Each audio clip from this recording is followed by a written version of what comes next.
Certain cows do better or not so well on different topography. We have really steep slopes. So we're a little bit nervous about putting the jerseys on them. We actually had a cow that fell.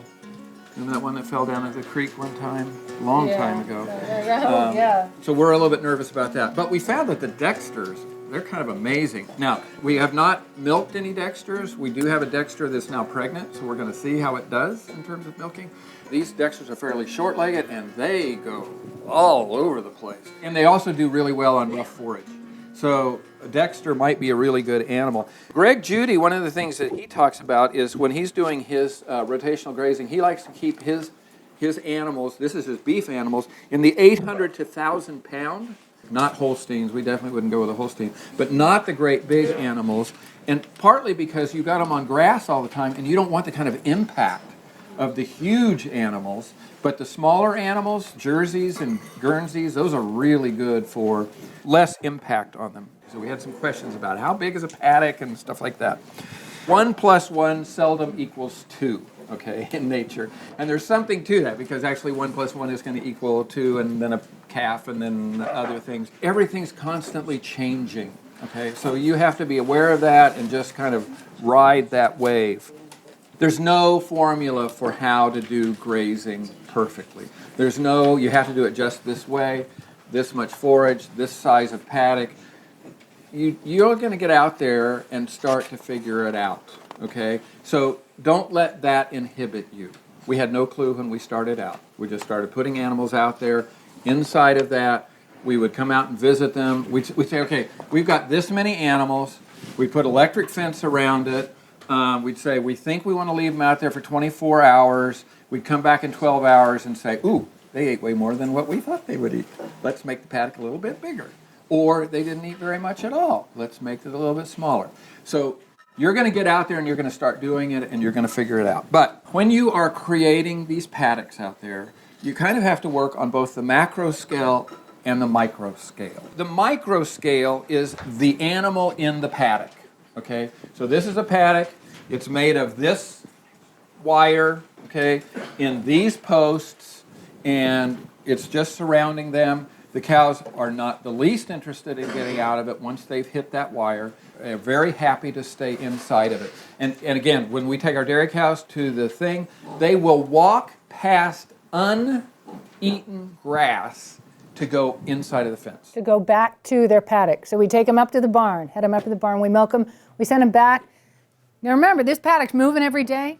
They're looking for the opening in the fence to put themselves back in their paddock because they know every 12 hours we're going to be there giving them exactly what they want in that spot, and that's the routine. Okay, so they do that. In the micro scale, here are the variables that you're dealing with in terms of setting up the size and the shape of this paddock. You've got time in the paddock, how long they're going to be in the paddock, 24 hours, 48 hours, however long it's going to be. The number and breed and the condition of the animals in the paddock. Okay, so if it's goats, it's going to be a little bit different than if it's cows, and if it's, okay, and how many number are in there, and the amount and quality of forage in the paddock. Okay, so you're actually looking at it. My wife is the guru of grass, okay, so she comes out and she looks at it. And she says, okay, those animals have to go into the paddock. So she's doing that now. She's looking at how many dry cows we have, and she's setting up the next paddock, and then she's going to move them into it. So how big is that paddock going to be? So the first thing she's going to do is look at these on the micro scale. So I'm asking myself, how soon am I moving them again? What's inside the paddock I'm setting up? And how many animals, what breed, what condition, what size am I putting in there? Now, it sounds like a lot to take into consideration. But you're not changing it up very much. It's the same animals you're putting in every time. Very quickly, you will know, you'll just be able to look at it and say, well, I know it's going to be somewhere around. I find that paces are easier to measure. I can't look at it and tell you how many feet it is, but I can tell you what 10 of my paces is going to look like, and then I can work backward. It's going to be about 25 feet. 10 of my paces are going to be. And you'll learn very quickly how to step out a paddock of the size that you want your animal or animals to graze. So it looks like a lot of consideration. And this is the thing that Joel Salatin, when he goes out there and he talks about cow days, and he looks at a field and he says, okay, it's about 50 cow days. And that means how many days a cow would be able to live on that thing. And if he's got 50 cows, then he's got, that paddock is only as big as that one, okay? So you develop an eye for that. We're going to talk about seasonal grazing and how that changes and stuff like that. But where are we in the cycle of the pasture? So in the spring, the grass is coming on really strong. We're going to want to move the cows all the way around the farm in a week or something. No, in about 3 weeks. Okay.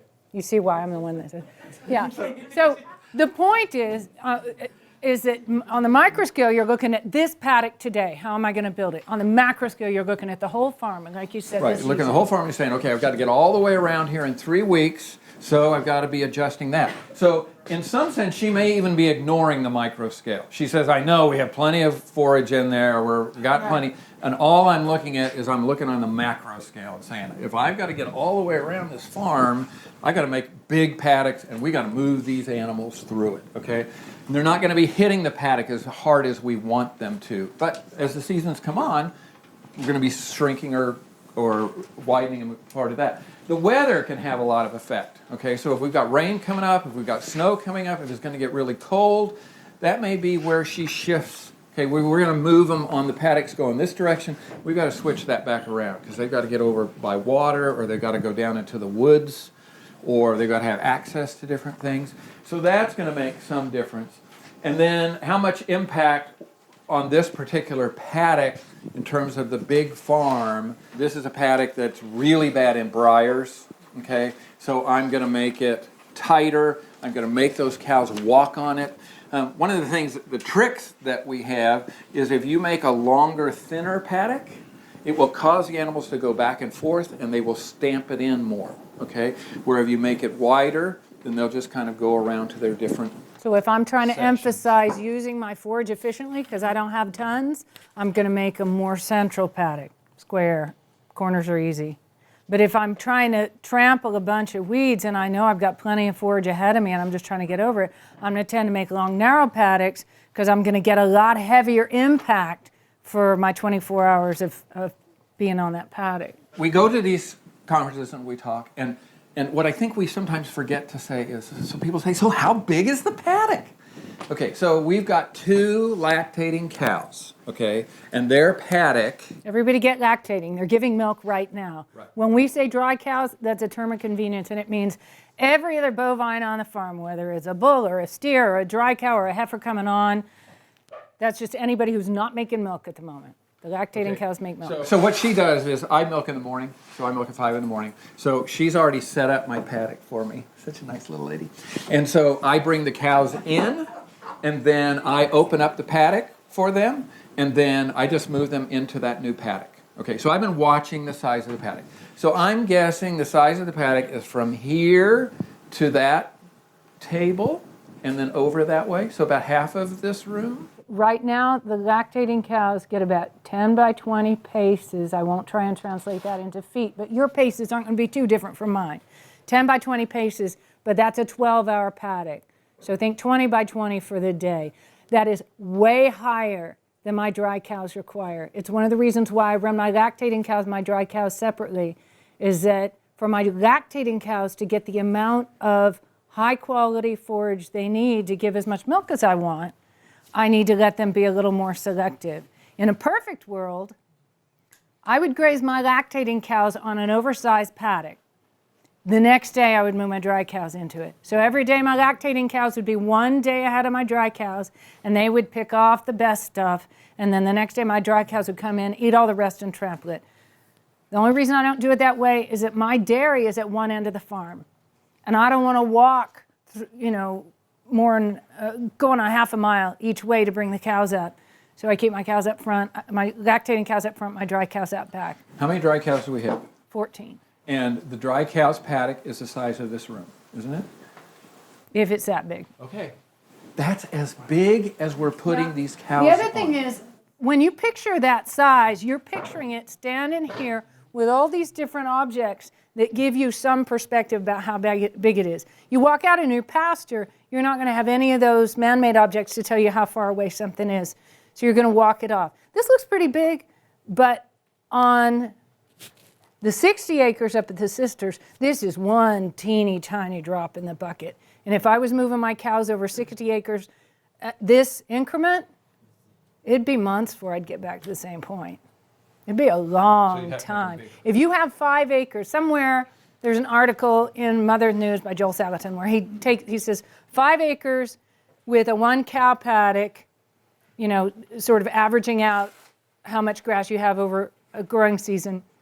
He says something like you got 40 paddocks in that 5 acres. You got plenty of time to take that cow around. I would actually figure you probably got closer to 45, 50, 60 if you've got decent grass. But the thing I want you to know is a paddock is not an acre big. Okay, now, Joel may have his an acre big, and he's got tons of animals on him. I mean, and you look at some of those videos, Greg Judy and those guys, they are moving tons of cows into it, but they're there for 24 hours or 12 hours, and they just cream that ground. It's really, really good for it, and they're not back on that piece of land for 30 days, 40 days, you know, for something like that, and then he's moving on to another one, and he's moving on to another one. And what I think people sometimes, certainly for me, I was thinking, how in the world am I going to get 30 paddocks on my little piece of property?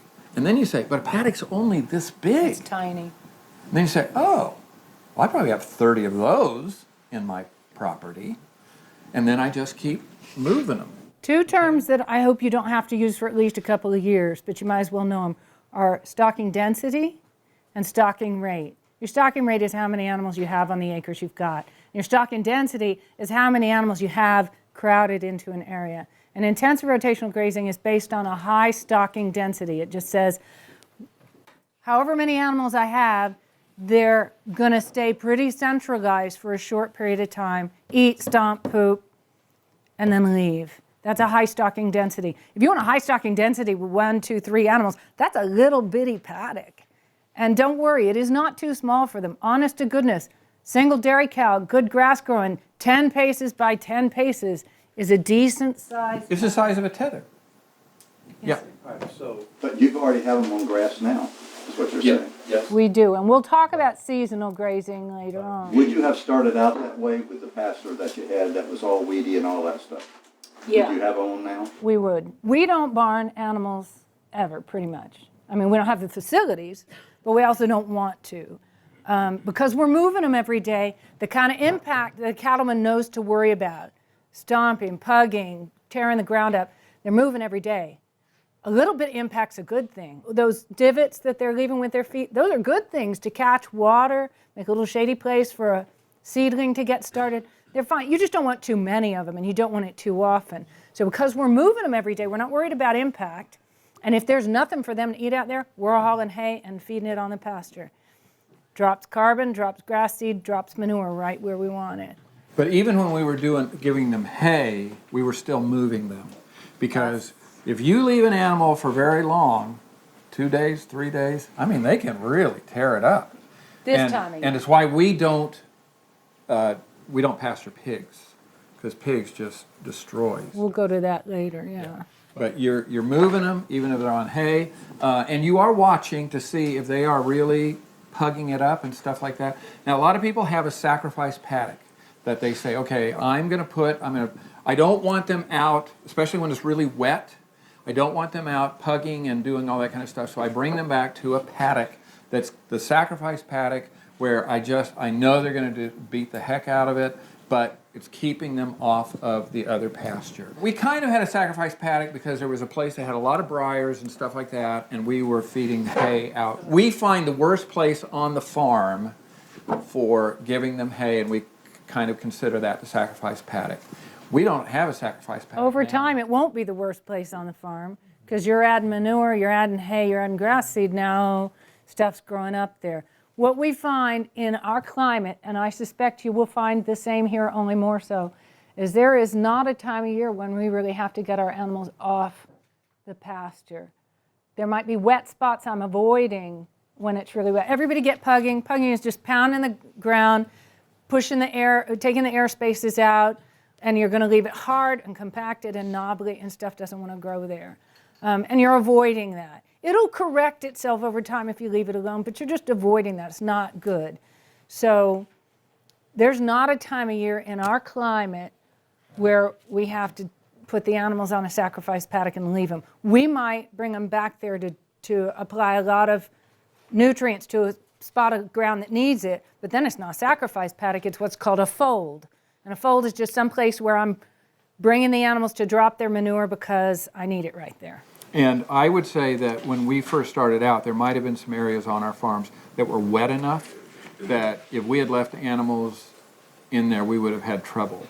But now everything's grass covered, so we really don't have an area that we couldn't leave a cow on for 24 hours. I don't think there's a place on the farm that we could do that. So now we're going to look at the cow after we'll look at the land after the cow's been in there. We're also going to look at the cow. If you're a dairy person, you can tell instantly how the paddock was because of milk in the bucket. Okay, so if your milk production goes down significantly, that paddock was probably either the forage wasn't really good or didn't quite have enough or something like that. And so Beth will adjust for that. So if our milk production starts to go down, she'll say, okay, I'm going to make the paddocks a little bit bigger this next time. Okay, so that's one way is milk in the bucket. That's a daily thing, which is really helpful. Other things that we use are some rules of thumb. So when we come back to the paddock, after we've had the animals in there, we'll look at it. If one of them works for you, great. If they don't, that's fine. Take half, leave half. So you've looked at the paddock, and you can kind of tell because of the paddock next to it, okay? So that looks like they took about half of that. And the magic number for going on, for some reason somebody came up with 8 based on the kinds of bunch grasses that tend to grow in the eastern United States. It's not a bad number. But remember, none of these numbers are real hard, fast rules. Yeah, so 8 inches to 4 inches. Right. So, and you want to wait until it's back up to 8 inches before you bring them in. Some people, and we've been to some conferences where they are just, oh, you really got to, and we think, well, I mean, it's not like the grass is all going to die if it goes down a little bit low. And there are going to be some days when you hit it a little bit too hard, and you can tell.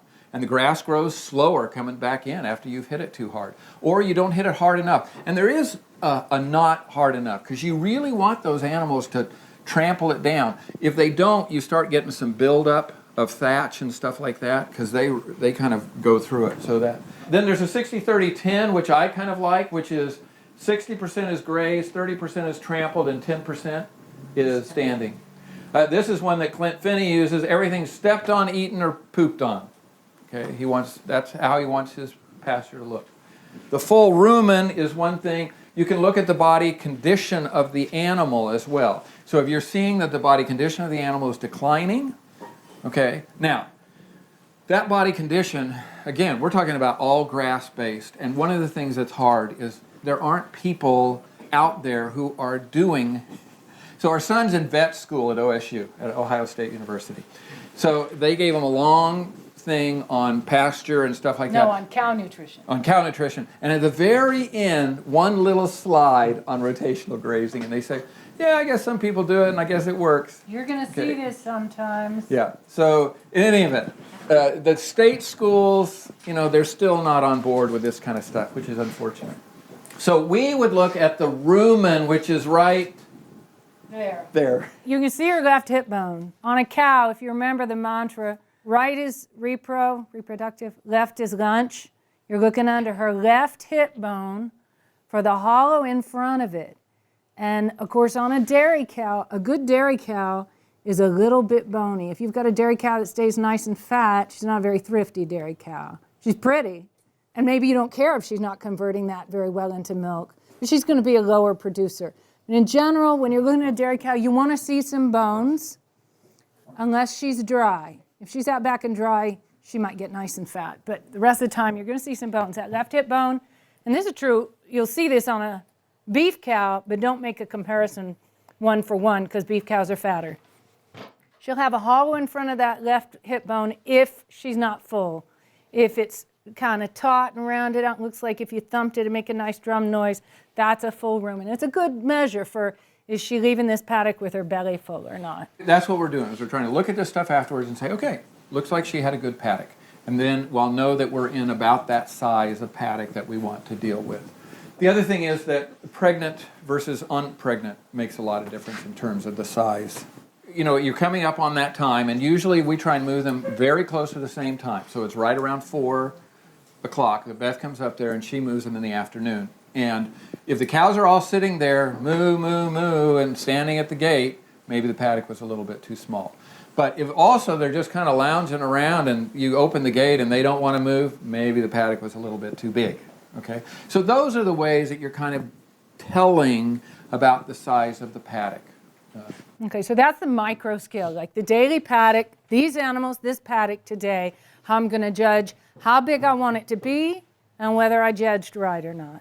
Now on the macro scale, like the macro scale is how does this paddock affect the whole farm, and is it working well back into my system for the farm so that over the course of a year and a decade this farm is getting better. So the two big questions when you start out rotational grazing, and the ones that nobody has a satisfactory answer for, you just have to try, is how big is a paddock and how long is it between rotations? That is, how long is the rest? Not how often am I, not the frequency of move, when am I open that gate next, but when am I going to get back here? Those are two important questions. And these are questions that can only be answered by thinking of your farm as a whole. The answers are going to depend on the season, the kind of forage, the kind of impact you want. Am I trying to kill something or make something grow, or am I doing both at the same time, like kill that weed and make this grass grow? And they're going to depend a lot upon your weather, and most especially your rainfall patterns. We are fortunate, all of us in Appalachia. We live in a non-brittle environment, meaning that our rains tend to come spread out over the year and not all bunched at one end of the year. So that makes today's lesson way easier. If we had to deal with brittle environments, all of this discussion would be more important that we get the answers right and more difficult to answer the question.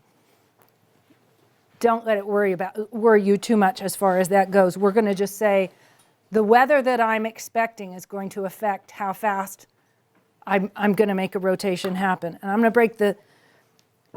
break the year up into seasons to discuss this, and then we can focus in on fall grazing and winter grazing because of stockpiling, and then grazing stockpile.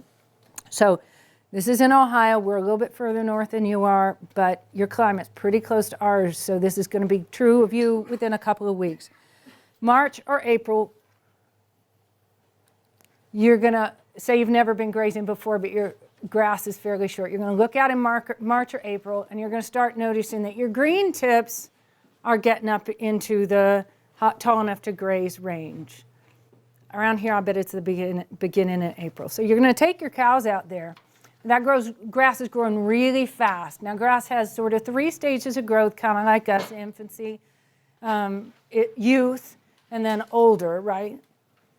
And the best point to graze that at is that middle point, youth, right? You get the most forage with the highest degree of nutrients in there. I'm not going to get real technical, and I'll tell you the truth, because I don't know that much about it. It isn't necessary for me to know too much about the physiology of these plants and say, well, here's where the highest protein is and you want to graze it. That's not what we're here for. We're here for the whole farm.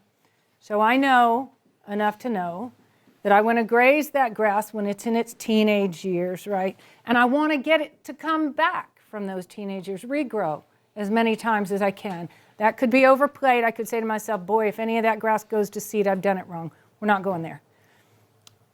We're going to try and graze that grass when it's somewhere around this tall, this is going to get taller over the summer, but it's got a fair amount of height on it, and we're going to try and take it down to, we're going to say magically 4 inches.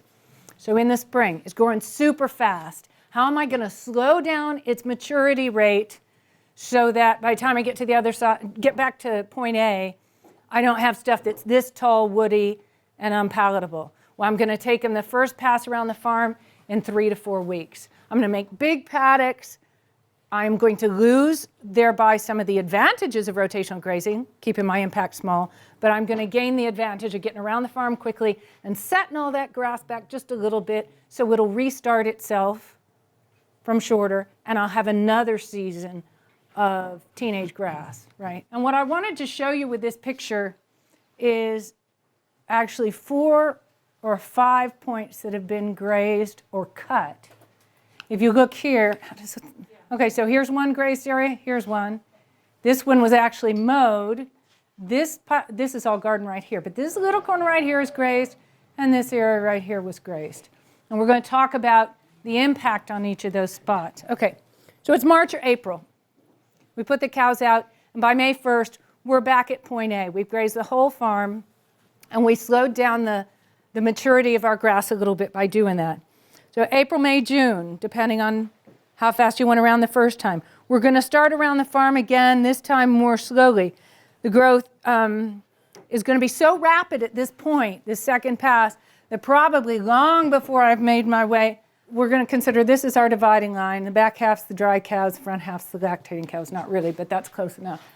So when I start here and I get around and I have to cross around here again, the first pass is going to take me about 3 to 4 weeks. But when I start across again, in order to get enough impact in each paddock that we haven't just rearranged the grass a little without laying down a good layer of manure and litter, I'm never going to get back over here before this right here that I've started here. Now I'm going to have to make a loop that's this small.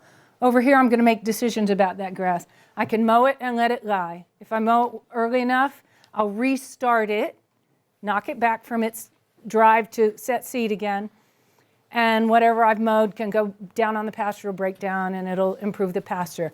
I can let it get a little taller, and I can cut it for hay. If you're working with a little bitty field and you just want to put up a little hay, you do not need heavy equipment for that. You can cut it with a sickle. With a scythe. If you know how to use one, you got one. You can cut it with a rotary mower, for crying out loud. It'd just be shorter pieces.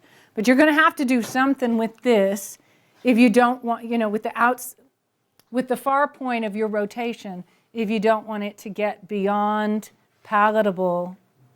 It's not beyond edible, and your cows will get good out of it no matter what. Don't be afraid to graze old stuff. But if you're trying to maximize the nutrients they're getting out of the forage, your second or third pass around the farm is going to be smaller because you'll need to come back to this nice stuff that's regrown while this stuff is really kind of past where you want to graze it. So you can mow it, you can bale it, and your third option is to let it go and know that if you get a dry spell in the summertime and now you've gone around this section a third time, you've done this once, now you've done this, and you get here, if you've had a dry spell, now you got all this forage over here. Or if you get around the third time and you get here and now you've had a dry spell and this hasn't regrown, you got this stuff over here you can shove the cows over on. It's good insurance. The point I want to make here is that the size of paddock is going to change as the grass gets taller. The size of your rotation is going to change, or you're going to be grazing some pretty senescent grass. Don't let it worry you. It's good stuff. Put them in there tight. Let them trample it down. They're going to get a lot of good stuff out of it. If you're in a race with the guy down the road to grow a big cow, you're going the wrong way about it. Go buy a bunch of grain and start shoving that into him. But if you just want a healthy cow who's making milk out of your sunlight and your rainfall, you can keep her moving on this. So that's April, May, June. That's like your second and third passes in the summer. At that point, we would generally either make hay or stockpile it in case we get a dry fall. Then we're going at June, July, August. So second half of the summer, we're going around again in smaller paddocks. But here's the change. For me, it would be the end of July. For you, it would probably be closer to the middle of August. I'm going to graze everything that I graze for the next 2 months. I'm going to graze knowing that from that time until December, I'm not coming back. Why July? What I'm trying to do is count back from when that grass is going to shut down for the winter and say, if I want grass that stops growing in November to be about at maturity, when do I have to let it start growing and not touch it to get it there? For me, that's about the end of July. If I graze something at the end of July and leave it alone, at the end of November, when it's done growing for the season, the day length is too short now, and it's too cold. That grass is going to be as tall and as mature as I want it to be for winter grazing. Is anybody not clear on that? I know I'm not always very clear when I'm putting it into words. Okay, so I'm counting back from the date when I think when I can be pretty sure my grass is going to stop growing because 1, it's too cold, and 2, the days are short. Counting back and saying, if I stop grazing this grass, say, the end of July, at the end of November, I'm going to have a good stand of grass here. Okay, now the problem here is I want to do that for 2 months, right? And I'm counting back not to the last possible day that I can graze and have it be regrown, but a bit before that, because I want, for 2 months, I want that section of my farm to regrow and then stand there and wait for my cows to come around and graze it. So I've passed once over the farm in the spring. Now I've passed again over the farm in the early summer. Now I'm going over the farm in the late summer, and I'm leaving out part of the farm because, say I'm leaving this, because that's where I'm going to graze in the wintertime, right? So this, if I'm planning on doing that with this, I'd have grazed it. Let's jump across. I'm passing over here. Now I'm going to come over here, and I'm going to leave all this to regrow, okay, for the wintertime. This is the half of the back farm that I'm going to leave to grow for winter. And actually, there's a good reason why it is usually this land. That's because I've got spring water in here, and that water is going to run all winter, and that's going to save me a lot of trouble if I can use that to water my cows in the winter. So first pass in the spring, very quickly. Second pass, I've come around. Now I'm going to come around in my third pass, and I'm going to come over here now and leave this alone. From starting in, say, mid-July, I'm going to come across this small paddocks, and then I'm going to get off of it by the end of August, and I'm going to stay right here until December. This grass, because we get fall rains, it's still plenty warm, and because my ground is pretty decent. Now, this is terrible soil, by the way. This was hog farmed and then abandoned, and it lost all its topsoil. So it's not working because it's got good soil. It's working because it's got good management. So then I'm going to circle on that half that I'm not stockpiling. Now, to explain these grazing patterns, just because I think it helps you to understand all the different things that are happening when you graze. This is literally a picture of what I've just described. So if this is, it's August. My cows have been over this already once, and they're coming back again. And the reason for the pattern you're looking at here, if I saw this light of color in the spring, I'd say it was overgrazed. It got taken down too short. This isn't short grass you're looking at. This is stomped forage. So it's like hay that's been pounded in place. And the cows are coming around this way. You can kind of see the pattern of their paddocks along here. You can see the different squares that are different colors. And they've come like this across here. So these last few, cows are probably right here today. These last few are that color because there's so much litter, pounded litter, on the pasture right there. Once I move them off and I bring them down here, this is all going to grow right back up. You can see the regrowth is already real good here. And if I get decent rains, I'm going to have a lot of grass to take them back to in the wintertime. I'll move over here, and I'll circle here for August, or September, October, November, and I'm not coming back over here until December. Funny, up here, Shawn's taking the brush hog. You can kind of see the pattern. So this is hay that's just been laid down by the brush hog. We're not going to harvest it. He's just mowed it so that I can also use this for some of my fall grazing. This pattern right here, you can actually see my little chicken tractors moving across, and that's just their impact as we cover this. We have a feeling that one of these days the sisters are going to kick our gardens from here and put them here, so we keep rotating chickens up here so we'll have fertility put down when we need it. This pattern here was my my lactating cows. Notice this interesting fact. The impact isn't nearly as heavy. The stock density is lower because I have to give them more space to pick up better forage, so they don't hit it as hard and they don't lay over as much grass. This impact is actually better for the soil. This is better for my lactating cows. And this is actually where they are at the present, at the time when this picture was taken. So they had come across here. The more recent the impact, the lighter the color because there's laid over hay. And then they're right here grazing in this corner right now. All different pictures of seasonal grazing. So by September, October, November, possibly into December, I'm still circling on my late summer forage. And when I am finished with it, and not until then, I'm going to move them back over here and start grazing my winter forage. And that's where we are right now. Actually, The dry cows are out back, clearing up stockpiled forage. A note about stockpiled forage. We didn't learn this until we first used it. We put 2 steers out on stockpiled forage about 5 winters ago, just because we didn't have enough hay in the barn, and we had some grass up at the sister. It was rotten grass. It was the first time we went up there. Those 2 steers were in better condition at the end of the winter than our cows in the barn on good hay. And the reason for that is when you cut hay and you dry hay and you rake it and you bale it and you store it, it's losing leaf mass and it's losing palatability and it's losing nutritional quality as it's stored. Stand in our area, you can go out and do a forage test, a stockpiled forage, like each month, all winter long, and it will test higher in nutrients right up into February when it finally gets down to the level of the hay in the barn. So stockpiled forage is nutritionally superior to put up hay. And it's holding our cows just beautifully.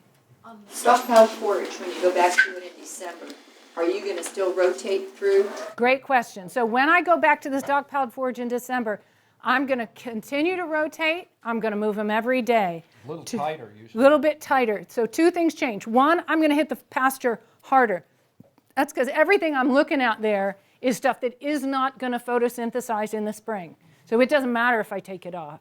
I'm not going to go so short that the cows are nibbling on the crowns of things, because now I'll be grazing off growth points, and that's what wants to regrow in the spring. But I'm going to take it down pretty short because none of the leaf mass that they're taking off now is living leaf mass that could be used to regrow the plant in the spring. It's dead leaf mass that's just going to create shade in the spring, right?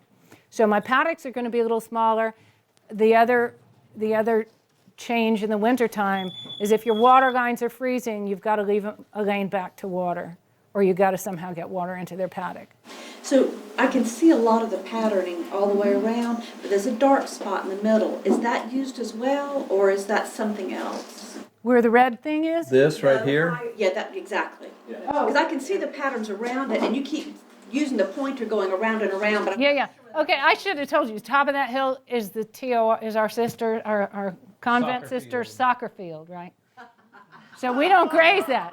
We don't graze that. You haven't lived till you've seen a bunch of sisters in habits racing around a soccer field kicking a ball. With cows around them, watching.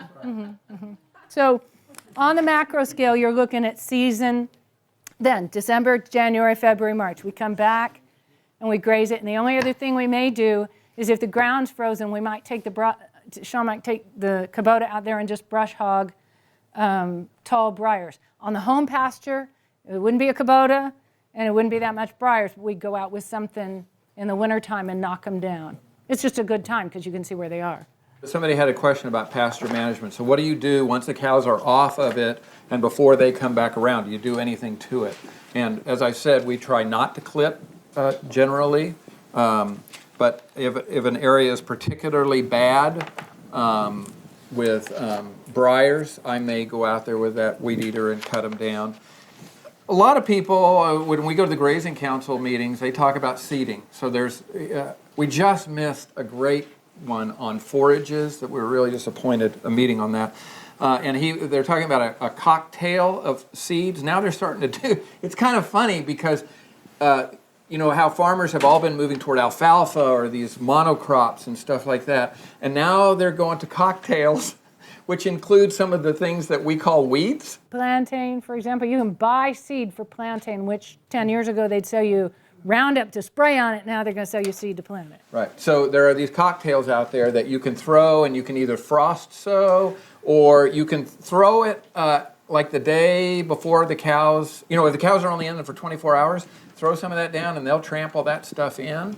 So you can do that again. We don't do any seeding, but that would be something that might do. So what do you do when you've got like Canadian thistle? You know, this horrible tall stuff. Well, Gabe Brown, I don't know if you guys have heard of him. He's the Carbon Cowboy, one of the Carbon Cowboys. There's a lot to be learned from YouTube and from those kinds of things. Actually, I'm going to ask real quick. Gabe's been down here, right? So Living Web has videos. Look up Gabe. He's a North Dakota stockman, and he's a really good inspirational speaker. Yeah. So Gabe talks about leaving the Canadian thistle up, okay, because he says, And Dan Kittredge would say more or less the same thing. Those plants are growing there because they're mining something from the soil, and that's why they're there. And if you keep cutting that off, you're not allowing them to mine it out and bring it up and then let it flip over. So we had one section that was Canadian thistle. It was really bad. What we ended up doing, we wanted the animals to try and trample it down. We didn't want to brush hog it or cut it. So we wanted the animals. So we put the mineral block in the middle of that Canadian thistle, which forced them to go into it, and it really worked. They trampled it down a lot. That next year, it all came out in, well, what was it? Came back in vetch. Had this little Vetch, bitty patch of vetch and this great big patch of Canadian thistle. And we might have grazed it like 3 times, and the cows ate some. If you get them in there early enough, it's dinner. If you wait too long, it's too scratchy. But we pounded it with cows maybe 3 times, and then the next spring, that vetch had moved into the site where the Canadian thistle was. It wasn't that thistle didn't want to come back, but the vetch was crowding it out. So I'm not telling you, go throw vetch seed in the middle of your Canada thistle. And that was not because we planted vetch seed. No, it was just there. But minerals, weeds, everybody knows you can look at a weed and tell something about the mineral deficiency of the soil. But the flip side of that is that weed moves in and fixes the mineral deficiency. I used to question that one, and then I went and looked it up at Ag University sites. Even the science will say, yeah, pretty much the weed that grows there is also the weed that would correct the mineral deficiency. So you try and get rid of it, you're saying, no, I'd rather live with the mineral deficiency. But if you let it grow up and manage to disadvantage it, it'll keep growing as long as it has an advantage, right? And then it'll quit, or it'll take its proper place in the sequence of plants, and it'll have fixed your mineral deficiency. And I'm guessing that that's why my vetch worked. So we also feed hay in bad areas, especially the bad areas. We talked a little bit about that as our sacrifice paddocks. One other thing that's kind of interesting that, again, we go back and look at some of what the other guys are doing. And so Greg Judy, in a recent video that we looked at, is talking about a sabbatical year, when he's dropping out 1/7 of his pasture every year and lets it grow all summer long and then mobs it in the late fall. Okay? So that really plants, if it goes to seed. So a lot of times Joel will say, don't let it go to seed, because then it's not, then it's done its thing. But Greg Judy's saying, let it go to seed, okay? Because then that seed's going to get planted again. So again, you're going to see some variety there, and just experiment with different things. One of the things I loved about Gabe Brown was he said, if we don't have a failure every year, we haven't experimented enough. And I thought, oh, that's really a challenge. That's a really great thing. So waterways, healing waterways, we have found that if we do flash grazing on waterways, it's really, really good. So we'll sometimes do that either in a paddock or right after. Flash grazing is a really short-term application of pressure. So a lot of people would consider what we do flash grazing automatically because it's a 24-hour paddock, right? But all that means is the access that an animal has to the bank of a waterway needs to be just like your applied pressure to your pasture, short and a long rest. And we have found that the grass grows all the way down to the creek now, and tight, and where we were getting a lot of erosion with the creek coming through, especially if there was a lot of, the grass is all tight. We had a huge flood last month, 2 weeks ago, and it took out the stuff above us. We ended up with a ton of silt carried down onto our place, but it all settled out because it slowed down and it wasn't breaking down the banks in our place. So the water was coming on our place dirty and leaving our place clear, because our creek banks are now held in place by plant matter.